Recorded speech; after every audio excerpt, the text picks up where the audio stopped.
আমার নবীকে আপনার নবীকে এমন ভাবে মারত, তাদের মারের আঘাতের কারণে নবী মুহাম্মদুর রাসূলুল্লাহ জমিনে পড়ে যেত, বেহুশ হয়ে যেত। আবার পাশুন্ডরা বাহু ধরে বলতো, আব্দুল্লাহর ছেলে পড়ে গেলে হবে না, উঠতে হবে, মার আরো বাকি আছে, আরো খাইতে হবে। আবার মারে, আবার মারে। নবী পড়ে যা, নবী পড়ে যা। ও আমার ভাইয়েরা, তোমাদের কাছে আমার জিজ্ঞাসা, রাসূল তাইফে গিয়েছিলেন রোজা রাখার জন্য। কথা কনা কথা কো, মক্কা রোজা রাখা যায় না? রাসূল তাইফে গেছিলেন নামাজ পড়ার জন্য। কেন? কথা কয়, মুখ খুললে কথা বলেন। নামাজের জন্য। মক্কার নামাজের দাম নাই। হেরেমের নামাজের ভিতরে একে লক্ষ, এক নামাজের লক্ষ নামাজের সওয়াব। এত দামি জায়গা সাইরা পাহাড়ের চিপায় কেন গেলেন? পাথরের কাছে কেন গেলেন? তাইফে কেন গেলেন? নামাজ পড়ার জন্য না, রোজা রাখার জন্য না, দাওয়াত খাওয়ার জন্য না, জিলাপি খাওয়ার জন্য না, নিরামিষ খাওয়ার জন্য না, মানুষকে মারার জন্য না, খুন খারাপির জন্য না, এতেকাব করার জন্য না, তাসবিহ পড়ার জন্য না, তেলাওয়াতের জন্য না। তাইফ গিয়েছিলেন। এই প্রশ্নের একমাত্র জবাব, রাসূল মক্কা ছেড়ে তাইফ যাওয়ার একমাত্র উদ্দেশ্য ছিল দাওয়াত ও তাবলীগ।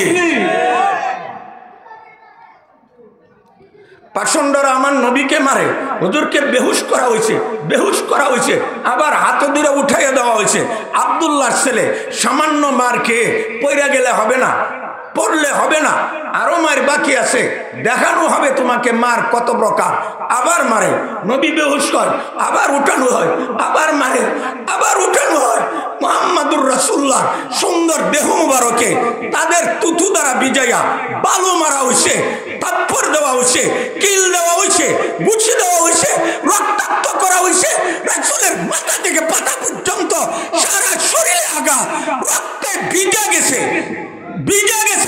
পাহাড় রক্ষক ফেরেশতারা আয়েশা বলে, ওগো আল্লাহর হাবিব, তাইফের দুষ্ট বকাটে লম্পট বদমাশ অসভ্য নির্দয় পাষণ্ড ছেলেদের এই অত্যাচার নিপীড়ন আঘাত আমরা স্বচক্ষে দেখেছি। আপনি যদি অনুমতি দেন, ও রাসূল আমরা অনুমতি চাই, ও পারমিশন চাই। যদি পারমিশন আর অনুমতি দেন, তাহলে দুই পাহাড়ের চিপায় পুরা তাইফবাসীকে মিসমার করে দেওয়া হবে। হুজুরের সাহায্য করতে আসছে নাকি? কথা বল, সাহায্যকারী আইছে কিনা? দুর্বল না সবল? সাহায্যকারী যারা, তারা দুর্বল না সবল? তারা সবল না দুর্বল? সবল। ফেরেশতারা আয়েশা বলে, আপনি অনুমতি দেন। আপনি অনুমতি দিলে দুই পাহাড়ের চিপার তাইফবাসীকে মিসমার করে দেওয়া হবে।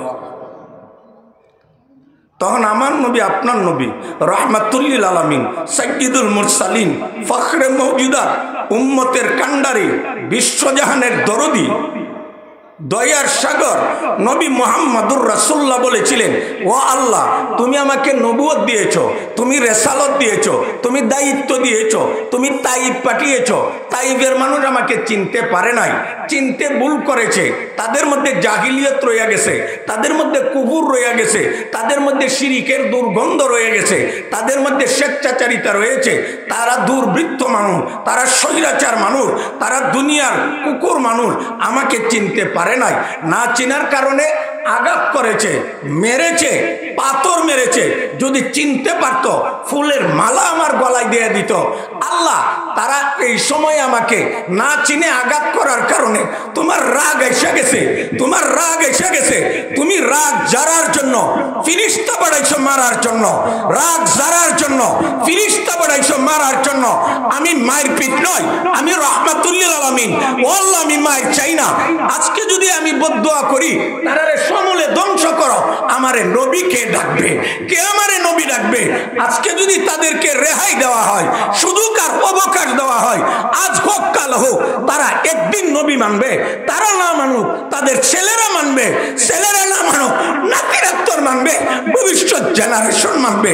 ও আল্লাহ, তোমার এত রাগ, তুমি মারতে ফেরেশতা পাঠাইছো ধ্বংসের পয়গাম দিয়া।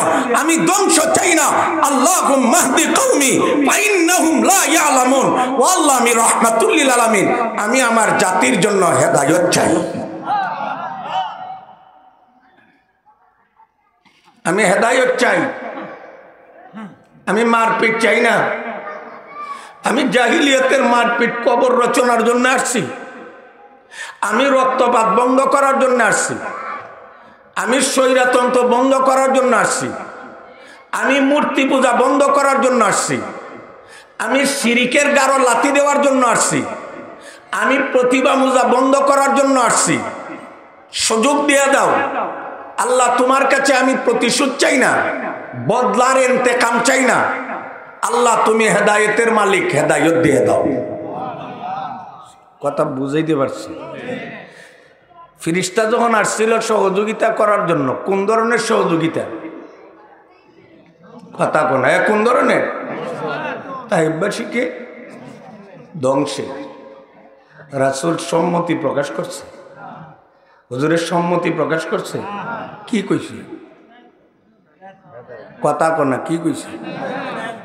বলেন আল্লাহুম্মা হদি। সবাই বলেন আল্লাহুম্মা হদি। সবাই সবাই মুখ খুলে বলেন আল্লাহুম্মা হদি কওমি ফাইন্নাহুম লা ইয়ালামুন। আল্লাহুম্মা হদি, হে আল্লাহ, হে আল্লাহ, আপনি হেদায়েত দিন কওমি, আমার জাতিকে। ফেরেশতা ছিল ধ্বংসের জন্য, রাসূলে আল্লাহকে বলে আল্লাহ, আমি ধ্বংস চাই না, আমি তোমার কাছে হেদায়েত চাই, তুমি তাদেরকে হেদায়েত করে দাও।